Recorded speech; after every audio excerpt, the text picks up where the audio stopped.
Donc le chef dit, il sallallahu alayhi wa sallam a transmis qu'Allah subhanahu wa ta'ala lui a ordonné de la transmission la plus complète, se chargea du message de la manière la plus complète qui soit, n'ayant délaissé aucun bien sans y avoir guidé sa communauté, ni aucun mal sans l'avoir averti à son sujet.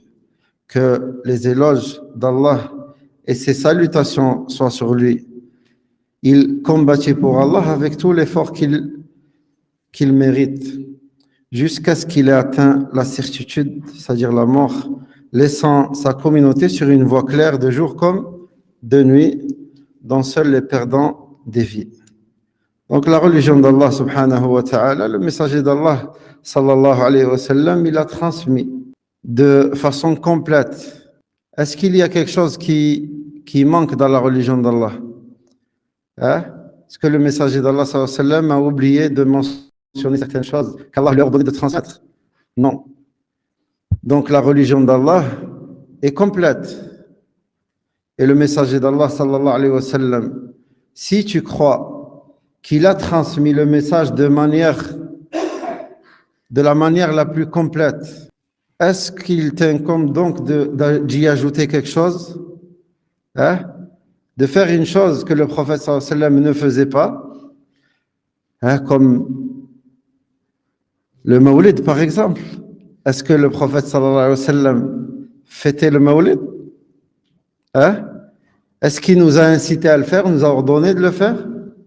Est-ce qu'Abu Bakr l'a fait? Les gens qui ont fêté la naissance du prophète sallallahu alayhi wa sallam, cette innovation est venue bien après les 3 premières générations.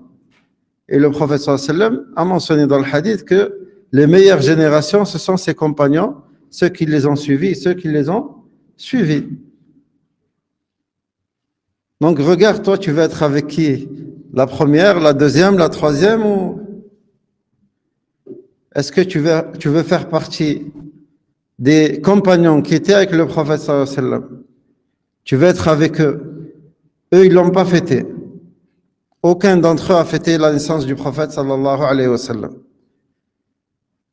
Tu veux être parmi ces gens-là, faire ce que eux ils ont fait,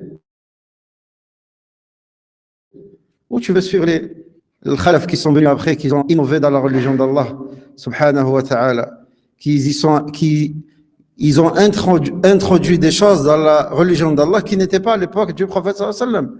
Et ce qui n'était pas à l'époque du prophète sallallahu alayhi wa sallam ce qui ne faisait pas partie de la religion d'Allah à l'époque du prophète sallallahu alayhi wa sallam ne peut pas faire partie de la religion d'Allah aujourd'hui.